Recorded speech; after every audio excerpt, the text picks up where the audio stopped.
Uma boa noite na paz de Jesus. Eu continuo sendo o Hamilton. Que legal. Eu sei que o pessoal está lá atrás, está acomodado, mas quem for chegando, né, tem espaço aqui na frente, tá bom? Nós, em mais um culto de quarta, né, um encontro de quarta. Hoje, especialmente, nós vamos debater e aprofundar a temática de domingo passado, né, em que a gente trabalhou sobre a saúde mental, saúde intelectual. Falamos sobre dicas, falamos sobre a renovação da mente. E hoje a gente vai falar sobre viver a saúde mental no contexto da vida comunitária, né? Quer dizer, esse movimento da igreja que se reúne de casa em casa, os encontros de quarta, né? Os pequenos ajuntamentos e os grandes ajuntamentos. Como é que isso pode se dar na nossa vida, no dia a dia e, sobretudo, sobre o aspecto da vida comunitária? Porque eu sozinho não consigo viver a saúde mental. Só eu. Na minha casa, no meu quarto, só eu. Eu preciso de pessoas. Eu preciso da sinergia dos relacionamentos. Então, por isso que nós vamos falar sobre isso hoje, né? Eu gostaria de orar juntamente com a igreja, pedindo ao Senhor que nos abençoe nessa noite. Senhor, obrigado pela tua igreja maravilhosa, corpo vivo de Jesus. Corpo vivo na terra, expressão do teu amor, extensão da graça do Senhor através de cada um de nós. Obrigado por um meio de semana já vivido até aqui, o trabalho, a escola, tanta coisa, o mercado, a vida, as contas a pagar. Nós estamos aqui hoje e queremos que o Senhor fale conosco, nos desperte para melhor viver a saúde mental, a saúde intelectual na nossa vida. Que eu oro em nome de Jesus. Amém. Vamos começar falando um pouco de quem nós somos e da nossa vida no mundo, tá? A gente sempre parte de onde nós estamos. Quer dizer, a nossa vida, a nossa realidade. Veja essa pesquisa aí do Instituto de Pesquisa Econômica Aplicada, o IPEA, tá? Uma pesquisa recente. Você pode encontrar ela no site otempo.com.br. Demonstrando as tarefas de homens e mulheres, e a pesquisa aponta que as mulheres estão atarefadas. Cadê as mulheres? Estão ou não estão? Muita coisa para fazer, as mamães, as mulheres. Vejam só, o que está em vermelho aí na tela diz respeito às mulheres, ou rosa, né, melhor dizendo. O que está em azul diz respeito aos homens. Por exemplo, afazeres domésticos. Quem é mais responsável em casa? 94% respondeu que as mulheres, 79% os homens. Tá? Então as mulheres em casa realmente trabalham mais. Em relação aos cuidados pessoais ou cuidados com a própria pessoa, né? Cuidados com outras pessoas. A mulher, 40%. A mulher se cuida mais do que o homem, O homem apenas 28%. Homem é assim, né? Homem não vai para salão de beleza, né? Mas se bem que hoje em dia nós temos aí o fenômeno das barbearias. É coisa chique, né? O cara vai para a barbearia, toma um refrigerante, toma alguma coisa e tal, e está lá curtindo um momento, né? Um momento de beleza, um momento de estética. Trabalho voluntário. E aqui já pegando um gancho em relação à igreja, por exemplo, né? Que é um trabalho voluntário. Servir. As mulheres servem mais que os homens. Então, 5% as mulheres, 4% os homens se dedicam ao trabalho voluntário. Produção para o seu próprio consumo. Ou seja, você sai de casa para trabalhar e trabalhar para você. Aqui diz respeito, possivelmente, aquelas pessoas que são chefe de família, né? São arrimo de casa e tem que levar a casa como responsabilidade. 6% para as mulheres, 7% para os homens, ou seja, os homens são mais responsáveis pelo sustento. E isso é bíblico, né? Muito bem. Em relação à divisão de tarefas agora, vamos ver se é verdade mesmo essa pesquisa. Preparar ou servir alimentos, arrumar a mesa ou lavar a louça. 97% as mulheres fazem isso, pessoal. e só 60% os homens. Quer dizer, os homens não lavam louça, não? Lavam, né? Homens que não lavam louça aqui, viu? Eu tô na estatística dos 60%. Eu lavo louça.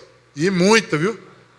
Porque lá em casa não tem empregada, né? Então, não tem secretária. Então, secretária sou eu, minha mulher, e a minha filha de 5 anos também entra no bolo.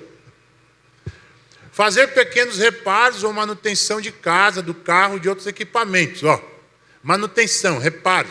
37% mulheres, 68% homens. Aqui justifica, né? Você está responsável por lavar o carro no final de semana e tal, né? Reparos, quebrou a torneira, você vai ajeitar, né? Depois, cuidar da limpeza ou da manutenção de roupas e sapatos. Quer dizer, a roupa estragou, vai mandar para a costureira. 93% das mulheres, 56% homens. Os homens não sabem quando as roupas rasgam, né? Quando os sapatos estão furados. Eles vão saber quando a mamãe diz assim: olha, meu filho, temos que ir na Riachuelo, viu? Tem que comprar um sapato para o menino, né? Limpar ou arrumar o domicílio, a garagem, o quintal e o jardim. 83% as mulheres, 69% os homens. As mulheres também estão mais preocupadas com essa coisa da estética também de alguns lugares da casa, né?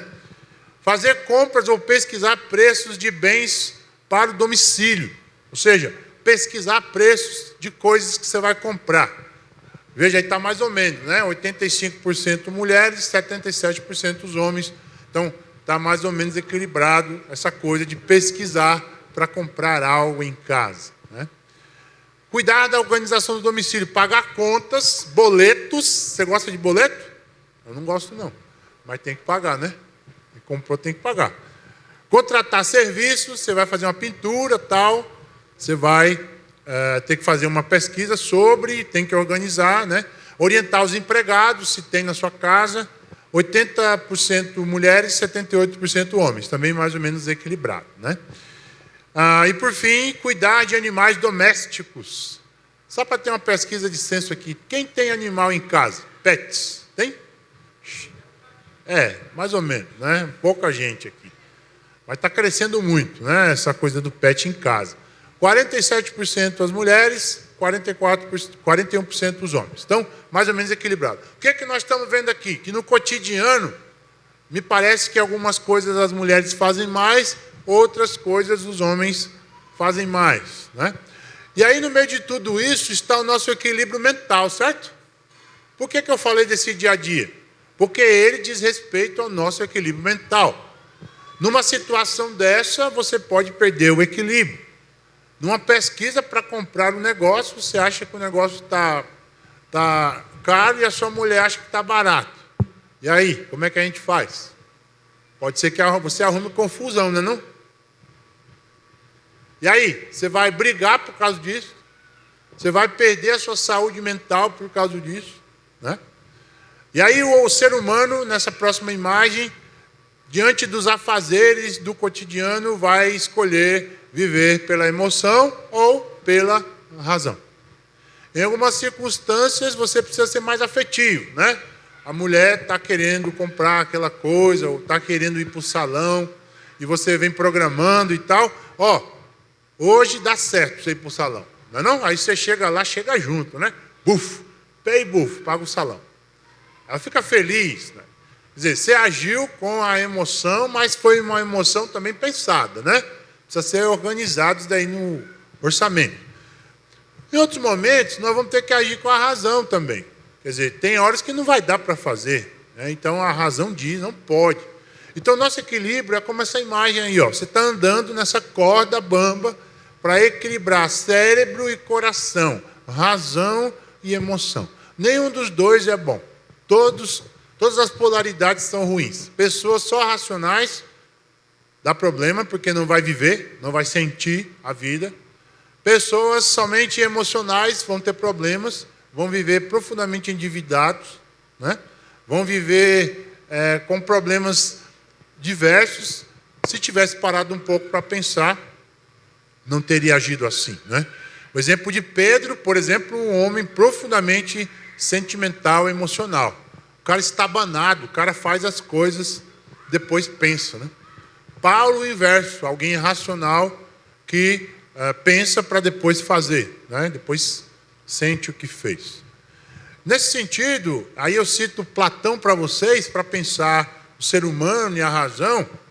Ele diz o seguinte, e aí ele tem uma história bonita sobre o mito do cocheiro, né? O mito do cavaleiro, e eu vou já falar sobre isso para entrar no nosso assunto de hoje. Ele diz o seguinte, Platão foi um grande filósofo da antiguidade, né? Responsável por muito daquilo que a gente pensa. O corpo humano é uma carruagem.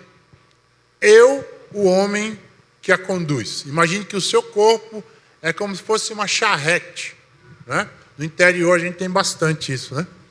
As charretes. O homem conduz a charrete. Eu, o homem que conduz. O pensamento é o quê? As rédeas. O pensamento é as rédeas da charrete. E os sentimentos, os cavalos. E Platão vai dizer que o ser humano é guiado por 2 cavalos. Um cavalo do bem e um cavalo do mal. Um cavalo que te leva à razão, um cavalo que te leva à emoção, né? Veja na sequência. Ele fala desse homem, vejam só, essa próxima imagem, veja aí. Esse homem tem uma alma, né? Ele tem uma cabeça, ele tem uma alma e ele tem seus membros. Essa alma ela é dividida em 3. Veja, o verdinho, o azul e o amarelo. A alma racional é o aspecto da razão, da inteligência e da virtude. Nós temos isso, né? Dentro da nossa própria alma, diz Platão, temos um sentido racional. Mas também temos dentro de nós uma alma irascível, aquela voltada para a emoção que tem a ver com a coragem e com o vigor, né? Então, na razão, para eles, tem a ver com a cabeça. Agora, essa parte do tórax tem a ver com a emoção, porque lá está o coração. E tem uma alma também com aspecto apetitivo, ou seja, diz respeito ao nosso prazer, as paixões e os desejos, né? Tudo isso Deus criou, tá? Deus criou a razão, Deus criou a emoção, Deus criou o prazer. Mas tudo isso precisa estar equilibrado. E Platão vai usar a figura do cavalo e da sua condução pelo cocheiro, tá? O chamado mito do cocheiro. Veja esse desenho aí, essa charrete aí, ó. Pode passar, próximo. Próxima imagem. Próximo. Isso. Olha só. A charrete aí, somos eu e você. A biga, o corpo, o pensamento, o cocheiro e as emoções, o cavalo, tá? O mito do cocheiro, então, nos responde o seguinte. Quem conduz a nossa vida? Quem conduz a sua vida? O cavalo da razão, o cavalo branco, o cavalo do equilíbrio ou o cavalo da emoção, o cavalo do prazer desmedido, tá? E nós, para a gente ter equilíbrio mental, nós temos que pensar isso, certo? Platão vai dizer isso mais à frente, vamos ver. Pode passar essa primeira aí, eu já vou logo para a segunda, tá? Então, nós temos o cavalo da esquerda e o cavalo da direita. Pode passar a imagem aí. Vai para pensar aí. Isso, muito bem. Estão vendo a charrete e os 2 cavalos? Os 2 cavalos representam as nossas emoções. Quais dos 2 cavalos vai ganhar a luta das nossas vidas diárias? O cavalo do bem, da razão, o cavalo branco, ou o cavalo do mal, o cavalo dos desejos, do prazer? Qual dos 2 vai ganhar a nossa luta diária, gente? Aquele que eu alimentar mais. Certo? O cavalo que vencer vai ser aquele que eu der de comer mais. Se eu der de comer ao cavalo da razão, ele vai vencer. Se eu der de comer ao cavalo da emoção, ele vai vencer. Paulo fala isso com outras palavras. Ele fala isso em Gálatas 5, 18 a 22. ele fala do fruto do Espírito e ele fala dos frutos da carne, certo? Então, fazendo um paralelo com Platão, o cavalo branco seria o fruto do Espírito. Seria o amor, a alegria, a paz, a longanimidade, a bondade, a fidelidade, a mansidão e o domínio próprio. Se a minha vida, se a minha mente estiver povoada de coisas de Deus, eu vou produzir isso. Se a minha vida estiver povoada de coisas da minha própria natureza, eu vou manifestar os frutos da carne. Quais sejam? Imoralidade, glutonaria, bebedice, ira, contenda, confusão. No meu dia a dia, lembra que a gente falou dos afazeres, né? É no meio desses afazeres domésticos que nós vamos ser desafiados a alimentar o cavalo branco ou o cavalo preto, os frutos da carne ou os frutos do Espírito. E no meio disso está o nosso equilíbrio emocional. Abra um parênteses aqui para falar do momento vivido entre ontem e hoje na minha vida, né? Eu moro aqui por trás das Casas Freitas, e aí o pessoal da Enel passou fazendo uma manutenção, e olha que legal, desligaram a minha energia. Só a minha. Legal, né? Fizeram a manutenção, ligaram, desligaram todo mundo, só a minha que não. Aí imagine uma casa com uma menina de 5 anos, para a gente cuidar, arrumar, dar banho, fazer as coisas para levar para o colégio. Já é uma situação de conflito, sim ou não? Sem água é o caos, né? Mas sem energia já está ficando o caos também, porque tudo em casa é quase elétrico. Eu fui fazer o café sem querer, eu liguei a coisa de esquentar água, que é elétrica, a chaleira elétrica. Aí eu tive que ir para o fogão, né? Usar o famoso fósforo, ó, me serviu o fósforo, né? Então, o que acontece? Nesse momento eu vou ficar à flor da pele e minha mulher também vai ficar, porque as coisas estão fora do compasso. Na sua casa é assim? Né? Quando o dia tem alguma coisa que modifica, as coisas saem do compasso. Aí, para manter o equilíbrio, a gente tem que fazer as coisas para aliviar a barra. Foi o que eu fiz. Minha mulher não dormiu direito. Eu tive que fazer o café da manhã. Eu tive que fazer o almoço. Eu tive que deixar a minha filha na escola. Eu tive que resolver um bocado de coisa para manter a serenidade dela. Em algum momento da sua vida, para você ter saúde mental, você precisa assumir a rédea no momento do descontrole na sua casa. É isso que nós vamos falar hoje aqui. Você precisa diariamente alimentar o cavalo branco, o fruto do Espírito, com a palavra de Deus e com a oração, para que você tenha saúde mental ao resolver os problemas do cotidiano. Então, o nosso texto base hoje agora, para a gente pensar sobre isso, vai ser Filipenses capítulo 4, dos versos 1 até o verso 9, e eu queria convidá-los a ler. Você tem Bíblia, pode abrir sua Bíblia, se não, nós vamos ler na tela, tá? Então, a palavra hoje é uma palavra bem bíblica. A gente vai tirar da palavra de Deus esse texto, elementos fundamentais para a nossa saúde mental. Vamos ler então? Paulo está preso em Roma, lá em Atos 28 a 30.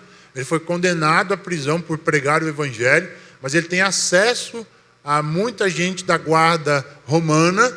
Inclusive, ele recebe visitas de pessoas. Ele está recebendo a visita de Timóteo, de Epafrodito também. E aí ele vai enviar essa carta por esses irmãos para fortalecer a fé da igreja que estava em Filipos, né? Ele diz o seguinte à igreja, vamos lá. Meus queridos irmãos, sinto muita saudade de vocês. Vocês me fazem tão feliz e eu me orgulho muito de vocês. Portanto, continuem todos firmes, vivendo unidos com o Senhor. Verso 2. Evódia e Síntique, 2 mulheres que havia na igreja de Corinto, Paulo diz o seguinte: peço, por favor, que procurem viver bem uma com a outra, porque elas estavam brigando na igreja, estavam tendo confusão, divisão dentro da igreja. Vivam bem uma com a outra como irmãs na fé. Verso 3. E a você, meu fiel companheiro, né, de trabalho, está falando a Epafrodito, desculpa. Peço que ajude essas 2 irmãs, pois elas, junto com Clemente, um membro da igreja também, e todos os outros meus companheiros trabalharam muito para espalhar o Evangelho. Os nomes deles estão escritos no livro da vida que pertence a Deus. Livro da vida que está escrito o seu nome e também o meu nome, para a glória de Deus. Verso 4, Paulo diz: tenham sempre o quê? Alegria. Unidos com o Senhor. Repito, tenham alegria. Verso 5, sejam amáveis com todos. O Senhor virá logo. Não se preocupem com nada, mas em todas as orações peçam a Deus o que vocês precisam. E orem sempre com o coração agradecido. E a paz de Deus, olha aí, ó, que ninguém consegue entender, guardará o coração e a mente de vocês, pois vocês estão unidos com Cristo Jesus. Por último, meus irmãos, encham a mente de vocês com tudo o que é bom e merece elogios. Isto é, tudo que é verdadeiro, digno, correto, puro, agradável e decente. Verso 9, ponham em prática o que vocês receberam e aprenderam de mim, tanto as minhas palavras como as minhas ações. E o Deus que nos dá paz estará com vocês. Veja, esse texto que nós lemos é uma carta escrita do apóstolo Paulo à igreja de Filipos, tá? Que ele fundou lá em Atos 16. Essa igreja começa, gente, com um punhadinho de mulheres à beira de um rio. Está escrito em Atos 16. Algumas mulheres à beira de um rio. Uma delas, Lídia, a vendedora de púrpura, recebe a palavra de Deus, se converte ao Senhor e aquela igreja nasce ali em Filipos. Paulo está mandando agora uma carta a partir da sua prisão em Roma para fortalecer a fé daqueles irmãos. Irmãos esses que eram muito orgulhosos. O grande problema dos filipenses era o orgulho. Por quê, pastor? Porque os filipenses, eles eram considerados, Filipos era considerado quase que uma pequena Roma.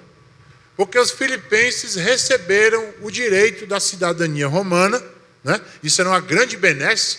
Era como se hoje você tivesse, o Green Card, que é um acesso, aos Estados Unidos, por exemplo, com esse cartão que não é fácil ter, mas é um acesso poderoso, o Green Card. Então, nessa época, a cidadania romana era mais ou menos como isso. E Roma recebeu a cidadania romana, na verdade, Filipos recebeu a cidadania romana, porque fez algum benefício para o exército romano e agora tinha recebido, então, a cidadania. Então, Filipos era quase que uma pequena Roma. Eles comiam como os romanos, viviam como os romanos, Eles gostavam de ser como os romanos. E eles se orgulhavam disso. Por isso, nessa carta, Paulo fala sobre a humildade de Cristo. Ele fala sobre a humildade de Timóteo e fala sobre a humildade de Epafrodito. Ele usa 3 grandes exemplos de humildade para contrastar o orgulho dos filipenses. E no texto que nós estamos aqui lendo, já é o desfecho da carta, o aspecto mais prático que Paulo está trazendo para esses irmãos. E agora, o resumo, a verdade central que eu gostaria de trazer para vocês nesse texto é o seguinte: a saúde intelectual / mental é desenvolvida quando o indivíduo aprende a ser o quê? Alegre e experimenta a paz no contexto da vida comunitária.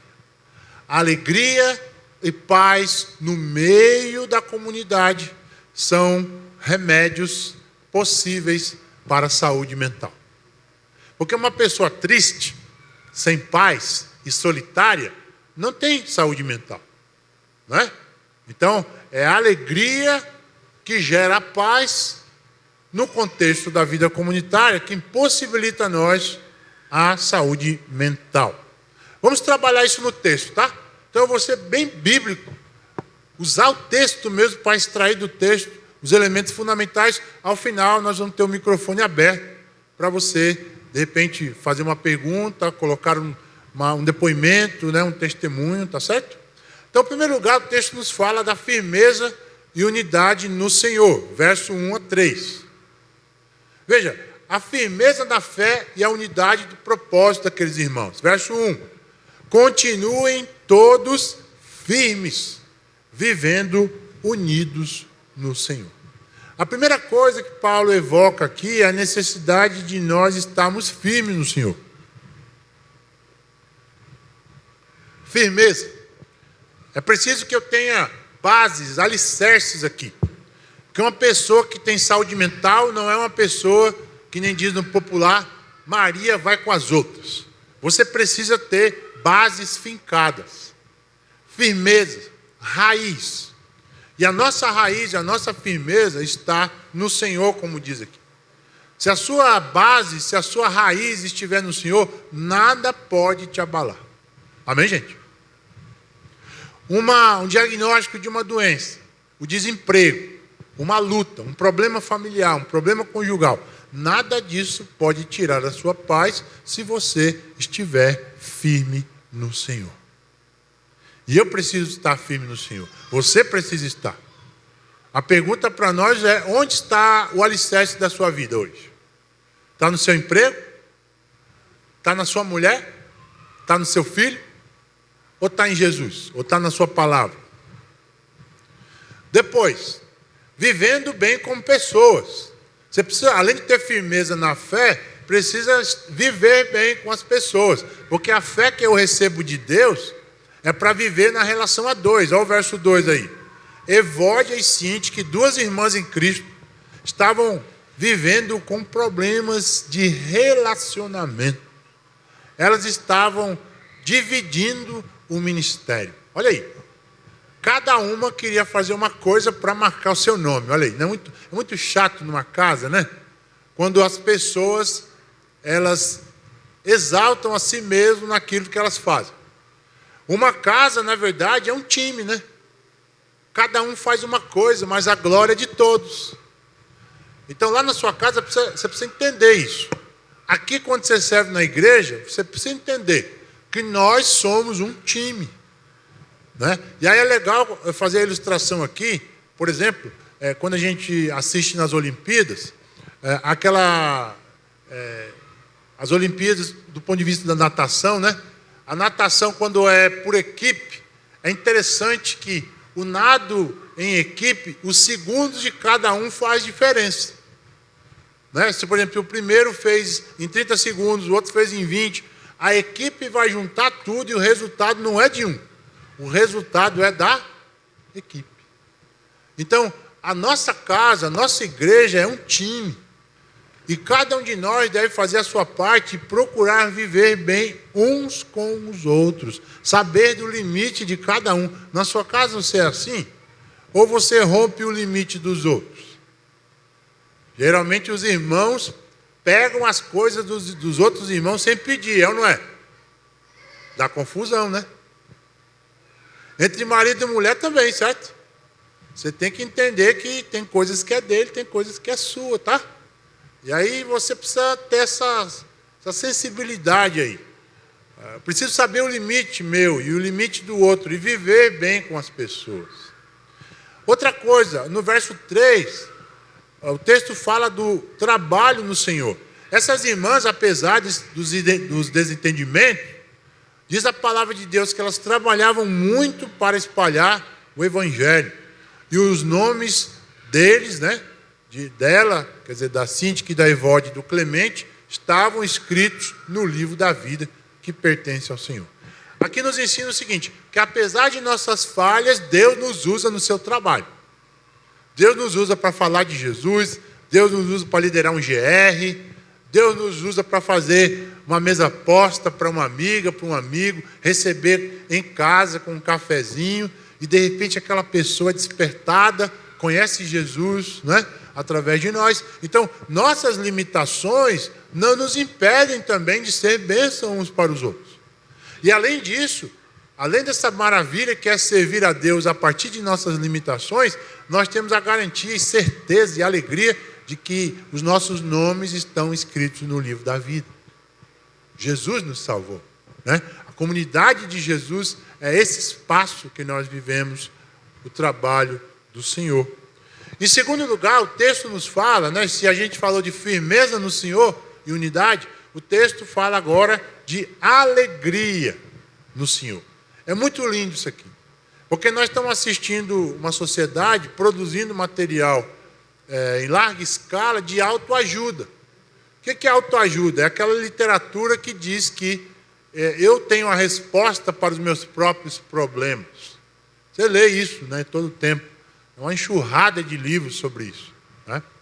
A chamada programação neurolinguística. Aquilo que você fala determina aquilo que você é. Isso não é muito bíblico, né?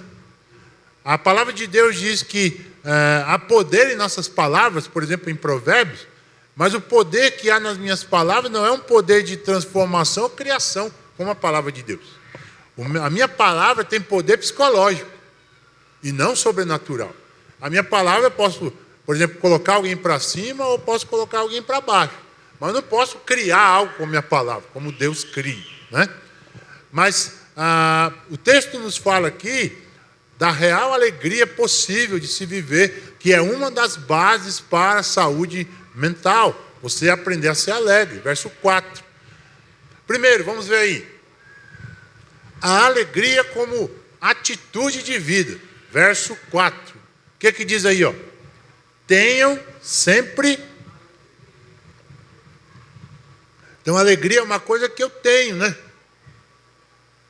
E aí é uma coisa que eu tenho por quê? Porque eu tenho a fonte da alegria que é Deus. Lembra Neemias falando lá para o povo, no momento da reconstrução? Estava todo mundo triste, cabisbaixo. Estavam lutando contra os samaritanos, Tobias, Sanbalate, um bocado de inimigo querendo atrapalhar a obra de Deus. Neemias disse, não fiquem tristes, porque a alegria do Senhor é a nossa força. Deus nos convida hoje, meus irmãos, nesse mundo tão caótico, tão depressivo, né? E nós falamos das taxas de suicídio que estão aí alarmantes, né? Mais de 16 mil suicídios em 2023. Aliás, 2022. Pessoas que estão dando cabo da própria vida porque não vem mais sentido na existência, porque perderam a alegria. E a palavra de Deus diz que nós podemos ter alegria. Ela é uma atitude de vida. E aí, vamos entender. Nós podemos estar tristes, mesmo sendo alegres. Porque alguma coisa ruim pode acontecer na nossa vida. E aí eu vou ficar triste. Mas eu não deixo de ser uma pessoa alegre, né? Porque a Bíblia diz no Salmo, né, que o choro pode durar uma noite, mas a alegria... pela manhã. Para o crente, nada é o fim. Tudo é uma possibilidade de algo que possa glorificar a Deus. O desemprego pode ser caótico no momento, mas o desemprego pode gerar um empresário, sabia disso? Eu conheço várias pessoas que foram desempregadas, trabalhavam, por exemplo, com ar-condicionado, né? O cara era de uma empresa de ar-condicionado. A empresa mandou embora, ele abriu a dele. Está ganhando mais do que quando ele estava na empresa. Então, Deus usa momentos de dificuldade para nos mostrar que Ele é Deus. E aí eu não preciso perder a minha alegria. Você também não precisa perder a sua alegria. Você que também está nos assistindo aí pela internet ou vai nos ver depois, você não precisa perder a sua alegria. Porque nós podemos ter a alegria de Cristo em nós. E aí vamos para a fonte agora então. Então, Paulo diz, tenham alegria, por quê? Porque está aí no verso sobre a fonte da alegria. A presença do Senhor no seio da vida comunitária. Então, Paulo diz o seguinte, ele diz, tenham sempre alegria, no verso 4, continuando, unidos com o Senhor. Repito, tenham alegria. Ou seja, a fonte da alegria é a presença do Senhor no nosso coração. A fonte inesgotável de alegria é a presença de Deus no nosso coração. Sabe por quê? Você pode estar com dinheiro no bolso, mas pode estar triste. É mesmo, pastor? Se tivesse R$1 milhão na sua conta hoje, olha aí, você estaria triste ou estaria alegre? Depende. Se o seu coração estivesse cheio, provavelmente você estaria alegre. Você podia fazer uma viagem, né? De abrir um negócio, comprar a casa que você quisesse. Mas se você tivesse com algum problema, uma enfermidade, por exemplo, esse R$1 milhão não te faria alegre. Porque a alegria não depende daquilo que nós temos. A alegria depende daquilo que nós somos. Filhos amados de Deus, unidos com o Senhor. Nós estamos em Cristo. É isso que Paulo diz em Efésios capítulo 1. Nós estamos em Cristo, unidos a Ele. Se com Ele padecemos, diz Paulo, com Ele também venceremos e ressuscitaremos. Por isso que a nossa alegria não tem fim. Ela é a presença de Deus. E Davi diz no Salmo 16, ele diz o seguinte: na tua presença há alegria ou delícias eternas. Olha que coisa interessante. É na presença de Deus que nós temos alegria eterna. Se você veio hoje aqui e está triste, meu irmão, é porque você não está percebendo que o Senhor Jesus está no seu coração e está cuidando da sua vida. A grande questão não é que Ele não está. A grande questão é que nós não o percebemos no nosso cotidiano. Porque nós já começamos o dia olhando o Instagram. Sabia disso? Qual foi o primeiro pensamento seu hoje quando você acordou? Ah, pastor, fui ver o WhatsApp. Misericórdia. Fui ver as notícias da Globo News. Piorou. Fui ver o que dizia os prognósticos da economia para 2024. Aí você entra num poço profundo. Meu irmão, o desafio de Deus hoje para nós é: tira os olhos dessas coisas. Coloca os seus olhos no Senhor. Busca a sua presença. Busca a sua palavra. Vamos falar sobre isso hoje. Estamos falando sobre isso hoje. E a alegria de Deus vai vir no seu coração. E aí o que vai acontecer? Essa alegria que está dentro vai externar. Verso 5. A alegria que se torna amabilidade. Olha o verso 5. Sejam amáveis com todos. O Senhor virá logo. Vamos entender essas duas partes. A amabilidade aqui é aquela atitude de gentileza que você tem com o outro. Mas só pode ser amável quem é alegre, quem é feliz. Uma pessoa amargurada, nada está bom para ela. Sabe aquela pessoa que reclama de tudo? Então, se tem pão, café e leite, mas só tem isso. É mesmo. Você está reclamando que tem pão, café e leite. Aí você se esquece que na Praça do Ferreira tem gente passando fome. Isso me fala que eu sou ingrato muitas vezes. Eu não agradeço a Deus a vida que Ele me deu. Sabia disso? Nós estamos hoje aqui numa situação privilegiada. Estamos bem, estamos com saúde. Se você não está com saúde, está lutando com uma doença, mesmo assim, Deus pode fazer de você uma pessoa alegre. E amável, não amargurada. Me parece que algumas pessoas vivem amarguradas o tempo inteiro. Bom dia. O que tem de bom? Rapaz. A amabilidade é resultado de uma vida cheia da alegria do Senhor e cheia da perspectiva que o Senhor virá logo. Olha aí. A expectativa da glória de Deus futura. De que um dia esses céus vão se rasgar e Deus vai ressuscitar os mortos em Cristo. E nós, os que estivermos vivos, vamos subir com Ele para as bodas do Cordeiro, para uma vida eterna com Ele. Essa esperança me faz amável e me faz alegre. Deus quer que a gente se desplugue um pouco desta realidade cotidiana maluca que nós estamos vivendo. Isso é saúde mental, viu? Terceiro lugar. Vamos falar agora que para ter saúde mental é preciso estar vencendo a ansiedade pela oração. Verso 6. Olha o que diz. Tem três coisas aqui muito lindas nesse texto. Primeiro, Para vencer a ansiedade, você precisa pedir a Deus. Olha o verso 6. Não se preocupem com nada, mas em todas as orações peçam a Deus o que vocês... Olha aí. Paulo está receitando um remédio para ansiedade, que é um inimigo da saúde mental, sabe? Ansiedade, depressão, síndrome do pânico são inimigos da saúde mental. Paulo está dizendo que o primeiro remedinho para nós hoje aqui é pedir a Deus. Não nos preocupar com nada, mas em oração pedir a Deus o que você precisa. O que é que você precisa hoje, meu amado irmão?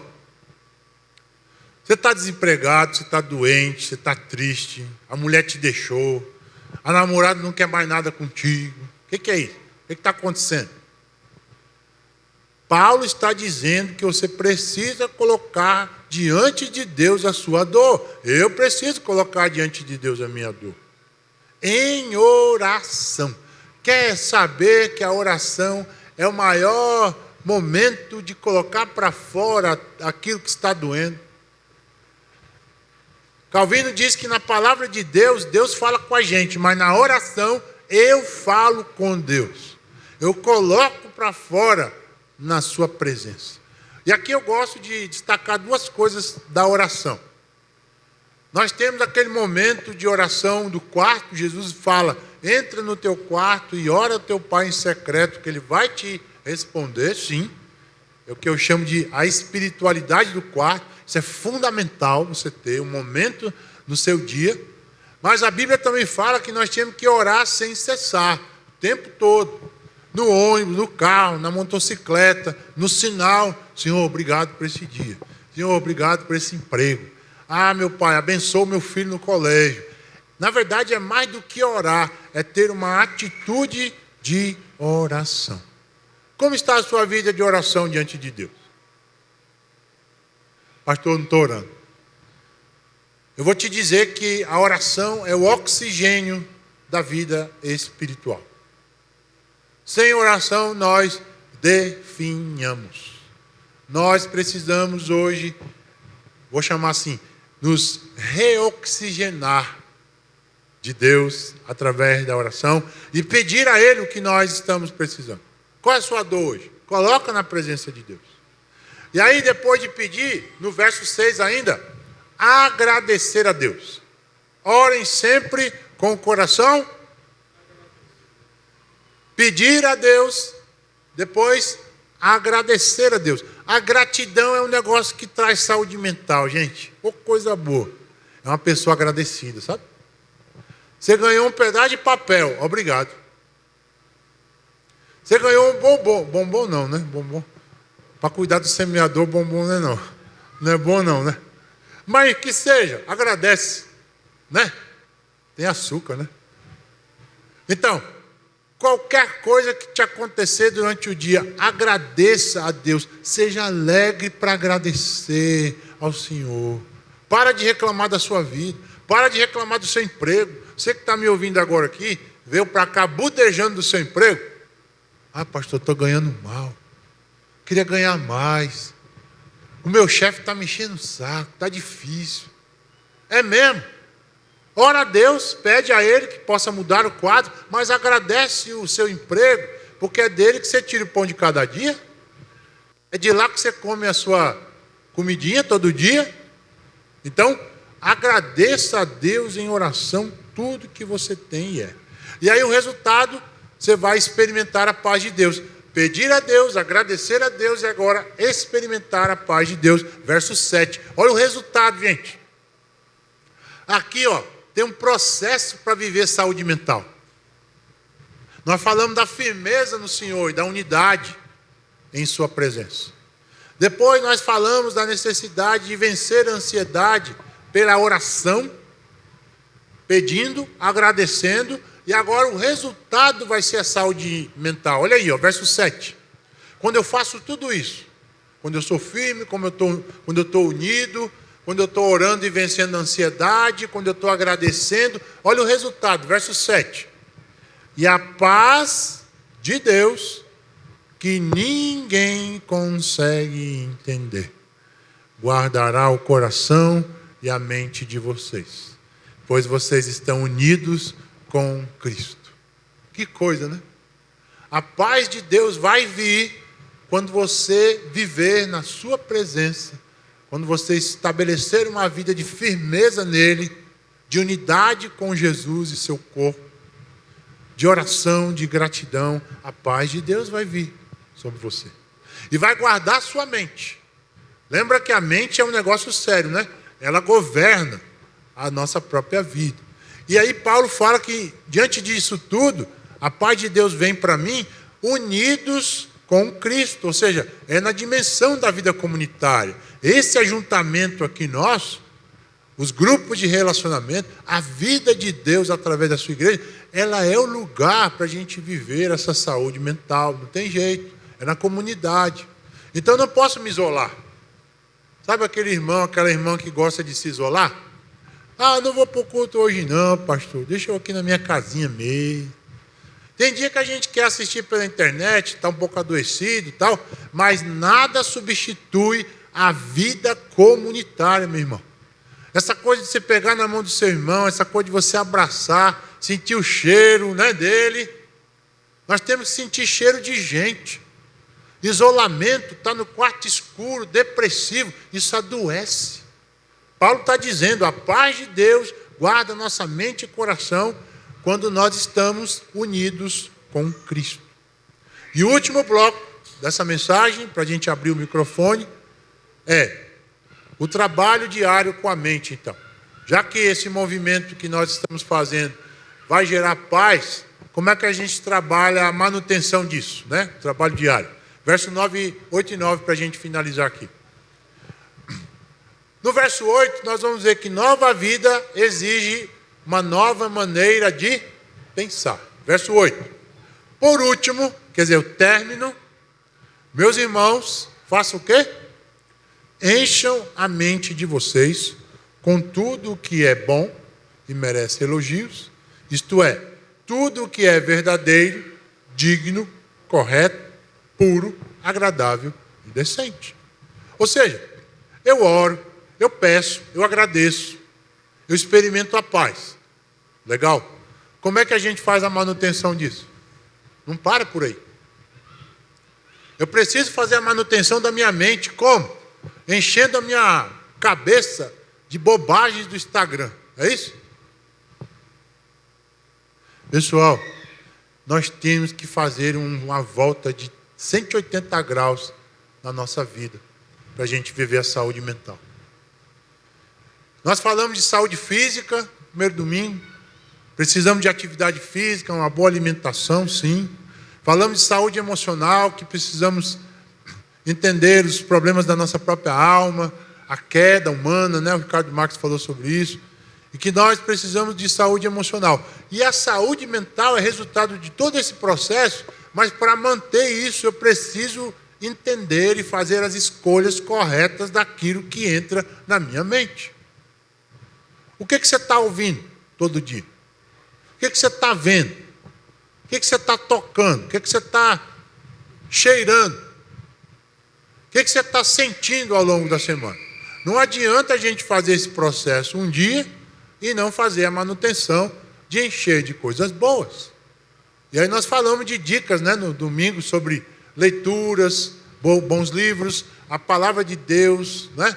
Assistir bons filmes. E eu diria que, grosso modo, para a gente melhorar de vida, nós tínhamos que reduzir nosso tempo na internet. Grosso modo é isso. Certo? Em última análise, a redução de redes sociais faria muito bem para nós. Esse negocinho que está na sua mão aqui, ó. Isso aqui é uma faca de 2 gumes na sua mão. Isso aqui te abençoa. Você mandar um WhatsApp para alguém, um versículo bíblico, falar com o seu parente distante. Isso aqui te ajuda a pagar um boleto, você não ir no banco. Mas isso aqui está enchendo a sua cabeça de porcaria. Isso aqui está tirando a sua visão, você está precisando de óculos.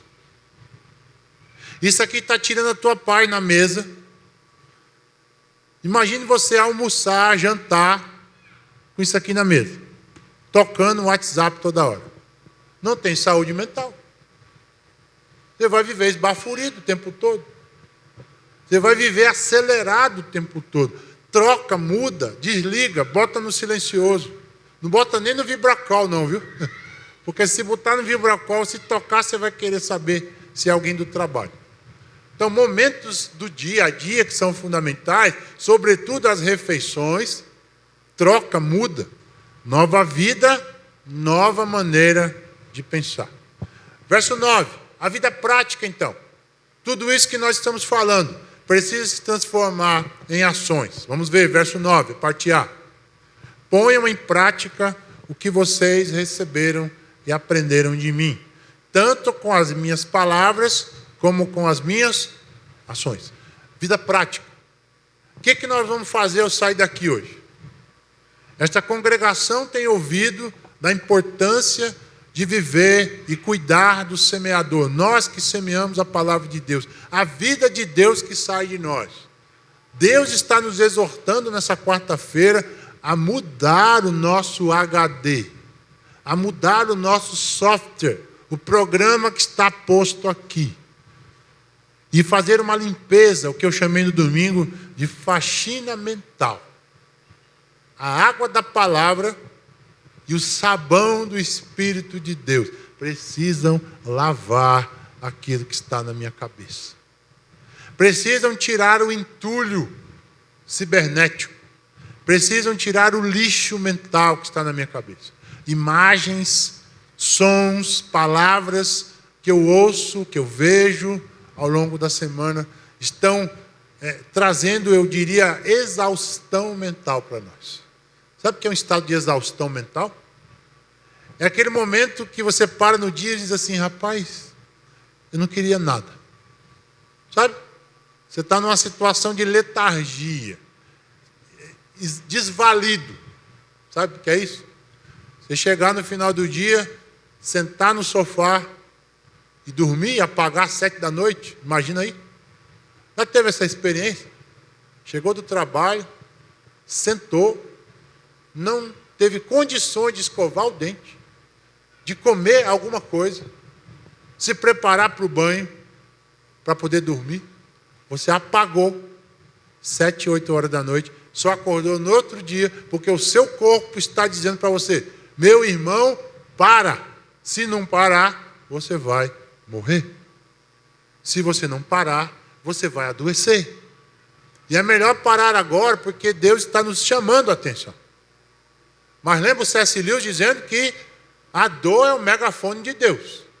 Se eu não ouvir, Deus vai aumentar o som. Para. Se você não parar, o leito de hospital pode ser o seu pit stop. E Deus não quer isso. Então, ao sair daqui, ainda temos tempo para conversar um pouco sobre isso, mas é preciso colocar em prática o que Deus está nos dizendo. Então, o resultado será, olha só, o verso 9, né? Se eu coloco tudo isso em prática, olha o que diz o verso 9, a parte B. E a paz de Deus, que ninguém consegue entender, guardará o coração e a mente de vocês, pois vocês estão unidos com Cristo, e o Deus que nos dá a paz estará com vocês. Ora, nós tivemos a paz de Deus e agora o Deus da paz. Então, temos a paz de Deus em nosso coração, porque o Deus da paz está em nós. Isso aí, o Deus da paz estará conosco sempre. No momento da morte, no momento da dor, no momento da alegria, Ele vai estar conosco, nos trazendo saúde mental. Em síntese, a verdade central que nós trabalhamos hoje.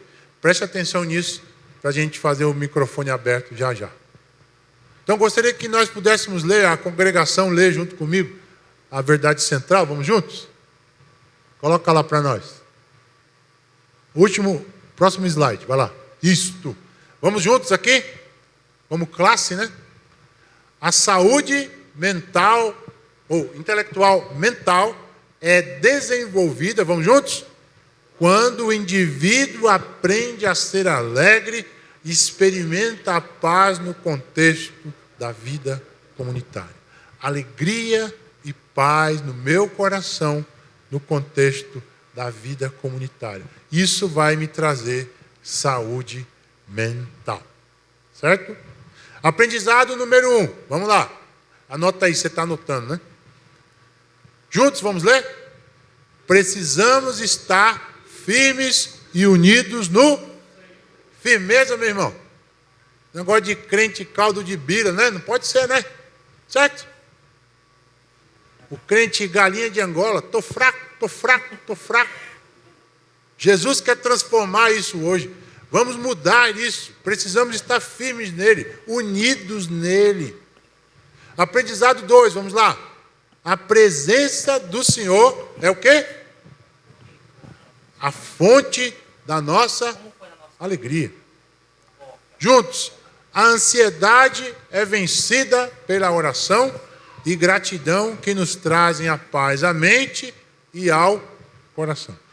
Por fim, a nova vida em Cristo aponta para uma nova maneira de pensar.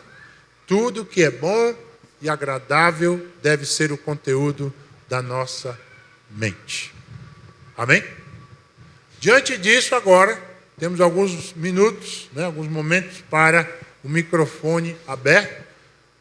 O que Deus me disse e o que eu vou fazer a respeito, nesse momento, daquilo que ouvimos sobre saúde mental. Vamos lá. O microfone vai passar aí. Quem quiser começar, tá? O Hans vai chegar até você. Vamos lá. Alguém? Momento agora da partilha, tá, gente? Boa noite, me chamo Evaldo. Oi, Evaldo. Pastor, nessa era da informação, de tantas informações que chegam até a gente de diversas maneiras, mas principalmente pela internet, eu queria saber como é que a gente faz um exercício para reter, né, só aquilo que seria agradável e digno, digamos assim. Porque a sensação que me dá é que tudo que chega é absorvido. Então, nessa era de tanta informação, acaba tendo uma desinformação também, né? Queria saber como é que a gente consegue, enquanto indivíduo cristão, fazer essa separação do que absorver e trazer para a nossa vida e do que descartar. Certo. Muito bem, Evaldo. Como é que a gente faz o filtro, né? O filtro, para mim, está em Filipenses 4:8, que nós lemos, e está nos conselhos de Paulo. Então, vamos aqui. Nós lemos que tudo que é bom e agradável deve estar no nosso pensamento. Tudo que é bom e agradável é aquilo que é a vontade de Deus, certo? Pornografia não é a vontade de Deus, então já está descartado, certo? Novelas. O que eu acho sobre novelas? Rapaz, só ensina o que não presta. Particularmente, não vejo absolutamente nada que uma novela ensine, né? Estava numa casa, o irmão ali, depois ali, né? Estava na casa foi visitar a casa de uma pessoa, e a minha filha estava na sala, né? Eles estavam assistindo, eles não eram crentes, mas estavam assistindo a novela das 8, que é das 9, sei lá, nem sei. A novela das 8, que é às 9, que é às 10, né? Rapaz, cenas de sexo explícito quase. Às 8, 9 horas da noite. Aí eu tive que tirar minha filha do ambiente. Então, tem coisas que são escrachadas, não é a vontade de Deus. Mas tem coisas que são sutis. O problema nosso está na sutileza. E o diabo trabalha na sutileza. Coisas sutis, por exemplo. Né? Você está ali conversando com alguém e tal, no WhatsApp. De repente, você vê que está tarde da noite. 9, 10 horas da noite. Ora, 9 e 10 horas da noite não é para ninguém mais estar conversando em WhatsApp. Principalmente homem e mulher, né? E solteiro piorou. Casado piorou também, né? Então, nós temos que entender que precisamos evitar, como diz o Salmo número 1, né? Pessoas, hábitos e lugares que nos levem ao erro. Então, você precisa ter o discernimento da palavra de Deus, de fazer a seleção, de escolher, sabe, Evaldo? Eu acho que a grande questão está na escolha. A internet não é ruim. Ruim é o uso que eu faço dela. Certo? Por exemplo, notícia é bom? É, mas demais não é.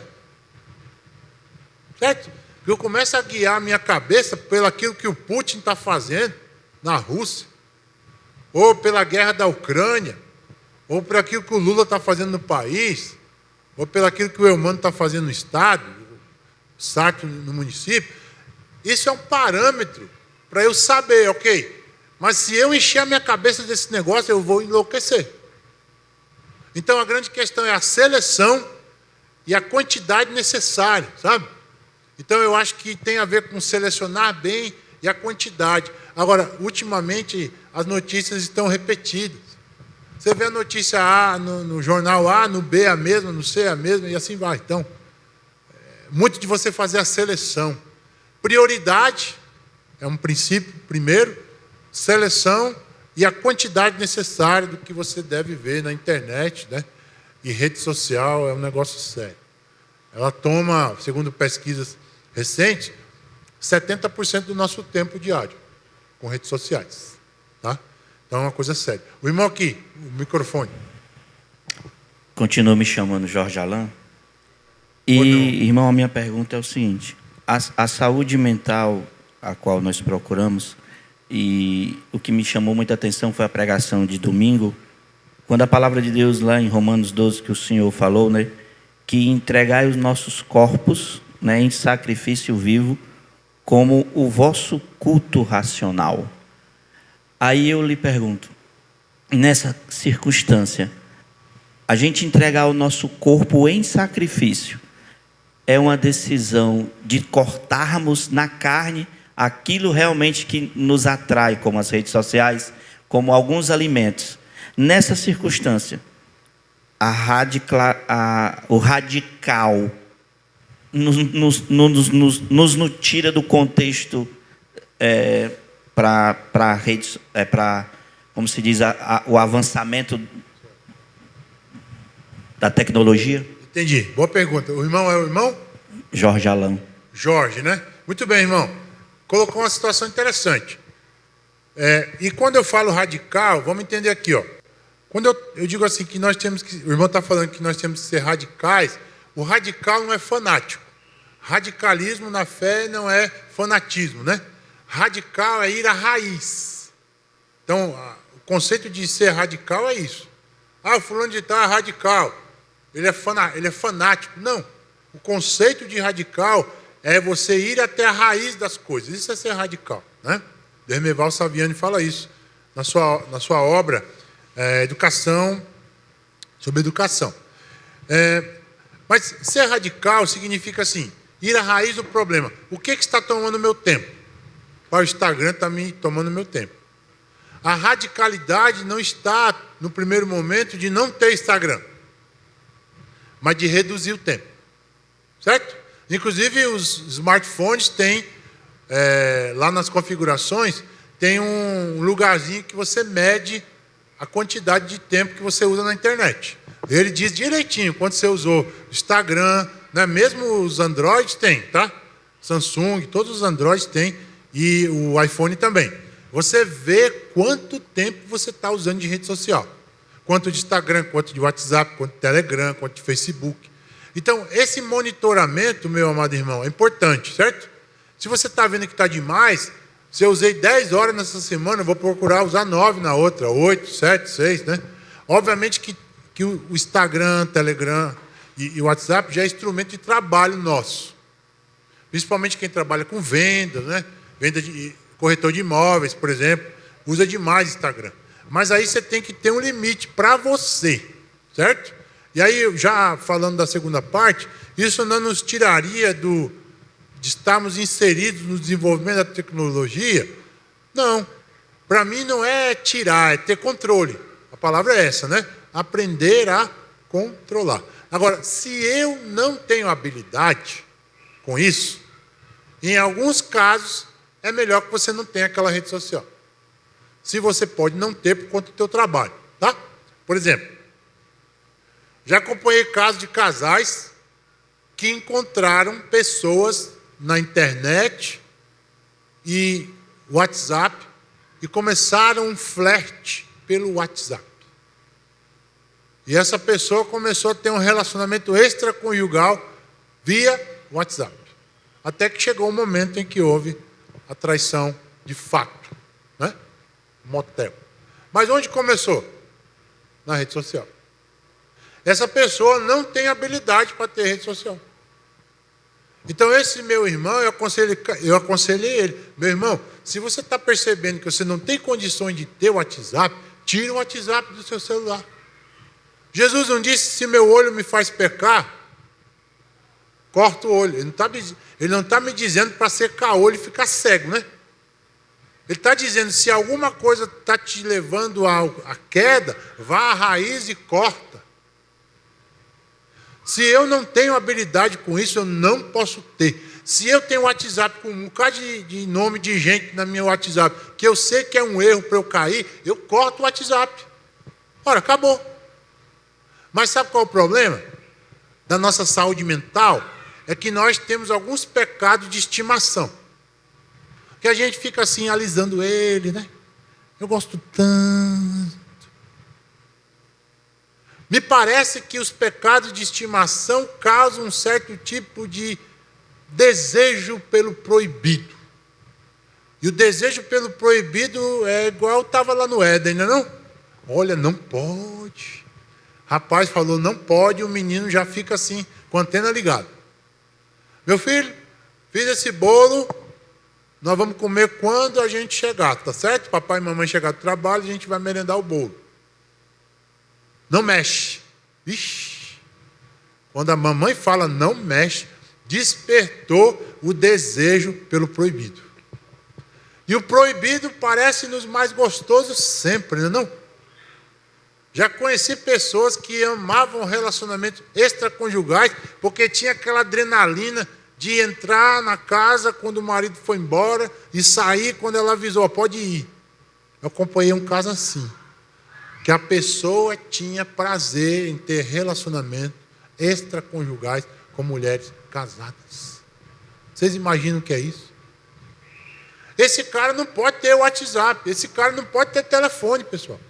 Se ele quiser andar na presença de Deus e fazer o que é certo, é preciso cortar o mal pela raiz. Mas o problema são os nossos pecados de estimação. Eu não quero. E lembra que eu disse, né, domingo? Em Cristo, não é que eu não posso vencer. Em Cristo é que eu não quero vencer. Eu não quero me libertar. Porque é um prazer que eu gosto. Sabe? Então, saúde mental tem a ver com isso. Controle de rede social, meu irmão. Não é para se alienar da internet. É para aprender a controlar. Mas se você não tem controle, sai fora.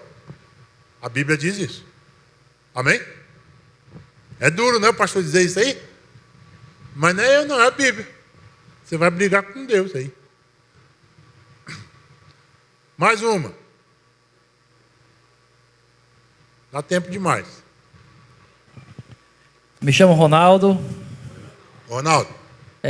Eu me identifico com o que o pastor falou, trabalho com vendas, inclusive sou corretor de imóveis. E o que acontece? Eu me deparei com várias situações de eu estar falando com o cliente no WhatsApp e eu ter que sair do WhatsApp para ir para a rede social para fazer algum anúncio, alguma postagem, algo desse tipo. Naquele intervalo, quando eu peguei o celular, que eu abri o Instagram, automaticamente eu ver um outro conteúdo que tem nada a ver com o que eu ia fazer, eu acabei me dispersando e fiquei ali, tipo, 5, 10 minutos, rolando o Instagram e automaticamente eu perdi todo o foco do que eu ia fazer e eu me deparei várias vezes já. Rapaz, o que eu ia fazer mesmo? Então, assim, realmente o Instagram, a rede social, é uma ferramenta muito boa para você usar trabalho, né, para anunciar o seu produto que você trabalha, mas também ela tira a gente do foco, ela dispersa muitas das vezes. E já aconteceu um caso comigo, tipo, de eu estar falando com um cliente, e eu entrei assim, de uma certa forma, na intimidade do cliente, sobre uma separação que estava acontecendo, e por algumas palavras que eu soltei, gerou gatilhos na mulher, com que, tipo assim, passou um mês depois, e ela me procurou falando sobre o imóvel, realmente, daquilo que ela estava buscando, e ela começou a me contar da separação que tinha acontecido naquela vinda deles, daquele estado para Fortaleza. Separou, porque o marido dela estava envolvido em droga e tal, e ela acabou dando entradas em mim, né? E aí, tu é casado e tal? Aí eu, sou casado. Ela disse, não, eu percebi. Aí ela disse, pois é, mas não tem um ciúme. Eu disse, ixi, como assim? Aí ela começou a entrar e, não, vamos conversar e tal, eu quero marcar contigo e tal. Eu disse, não dá certo não. Ela, rapaz, deixa de ser medroso, que homem mole é tu, não sei o quê. Eu disse, não, nada. Aí ela começou a entrar de uma forma mais agressiva. Ela disse, manda tua localização que eu vou onde tu estiver. Eu disse, não, rapaz, deixa pra lá e tal. Realmente, se a gente der brechas, o inimigo ele vai entrar de várias formas, né? Uma das formas que eu estou aderindo agora é para que eu venha conseguir ler a Bíblia. Eu tenho dificuldade assim constante de ler a Bíblia, parar e ler. Eu estou de manhãzinha cedo, né? Eu estou evitando pegar o celular e olhar Instagram ou até mesmo WhatsApp. A gente aderiu à forma de agora de acordar mais cedo, vai para a academia às 5h30 da manhã. Então, assim, quando eu me acordo, a minha mulher acorda primeiro, ela vai para o banheiro e tal, aquele negócio todo. Aí eu já pego o meu celular, vou lá na Bíblia e coloco. Enquanto eu estou andando em casa, eu fico com o celular perto de mim para que eu venha estar ouvindo a Bíblia em áudio. Então, assim, automaticamente já está com 2 semanas que eu estou exercitando essa forma e está dando certo na minha vida, né? Então, graças a Deus a gente está vencendo aí mais um dia. Obrigado pelo silêncio. Show de bola, meu irmão. Isso aí, são escolhas que a gente faz, né? Você pode ter a escolha de amanhã acordar, como eu tenho feito esse exercício, de não clicar primeiro. Se você lê pela Bíblia, clica na Bíblia em primeiro. Você lê no papel, abre a Bíblia. Depois você vai ver o celular. Depois você vai ver o que o chefe pediu, né? São escolhas que eu faço. E essas escolhas têm a ver com saúde mental, que nós estamos falando. Deus abençoe o irmão aí nessa caminhada, é isso mesmo, tá? Rede social não é mal, boa em si, ela é uma faca de 2 gumes. A mesma faca que corta uma carne para alimentação é uma faca que alguém usa para ferir alguém, tá? Então, é bem isso que nós estamos dizendo hoje aqui. Alguém mais tem alguma partilha sobre o que ouviu hoje? Gostaria de falar a sua própria experiência, o que tem feito, né, para manter a saúde mental? Ainda dá tempo de mais uma.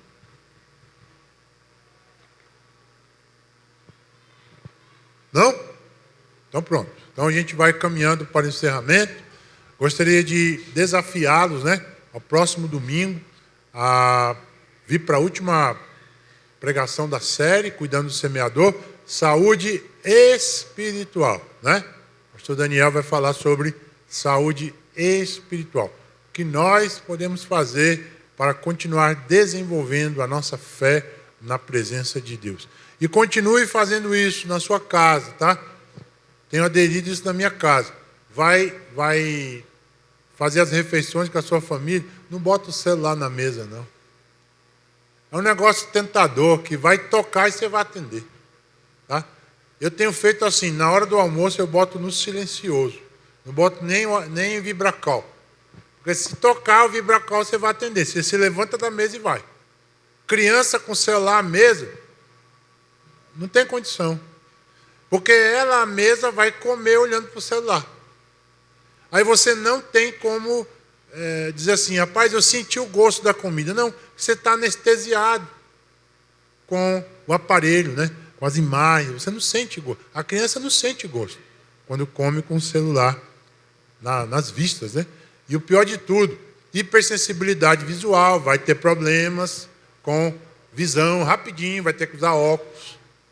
Síndrome do pânico, ansiedade, taquicardia, tudo isso são causas de telas nas mãos das crianças e dos adultos, tá? Então a gente vai agradecer a Deus hoje. Gostaria de convidá-los a estar em pé para a gente orar e terminar. Louvando a Deus por esta igreja maravilhosa que Deus levantou neste lugar, pela vida de cada um. Que você vá para a tua casa e responda para o seu coração o que Deus te disse e o que você vai fazer a respeito na tua casa, fazer boas escolhas, permitir que a alegria de Deus enche o seu coração para que haja paz e para que você possa ter saúde mental na presença de Deus. Oremos. Senhor, obrigado pela tua igreja, nós nos reunimos aqui em teu nome. Obrigado pela vida de cada irmão, de cada irmã, e que trabalhamos hoje sobre saúde mental, saúde intelectual, possamos colocar em prática, Senhor, fazer boas escolhas na internet, nas redes sociais, fazer boas escolhas no momento de alimentação, de estarmos ali presentes inteiros com a nossa família, ou com as pessoas que estão ao nosso redor do trabalho, da vida. Nos afazeres do lar, nos ajuda a ter equilíbrio, marido, mulher, filhos, pais, avós, tios, tias. Abençoa a nossa família. De repente alguém que está aqui enfermo, ou lembra de alguém que está enfermo, nós oramos. Lembramos agora da nossa irmã Edna também, esposa do pastor Edson, que o Senhor possa visitá-la com cura, com restauração. E assim a tua igreja continua a semana espalhando a tua semente e cuidando do semeador, cuidando da vida física, da vida emocional e da vida mental, em nome de Jesus. Agradecidos oramos. Amém. Deus abençoe, abraça o seu irmão, dê a paz do Senhor, glória a Deus. Uma boa semana com saúde mental. Valeu, pessoal.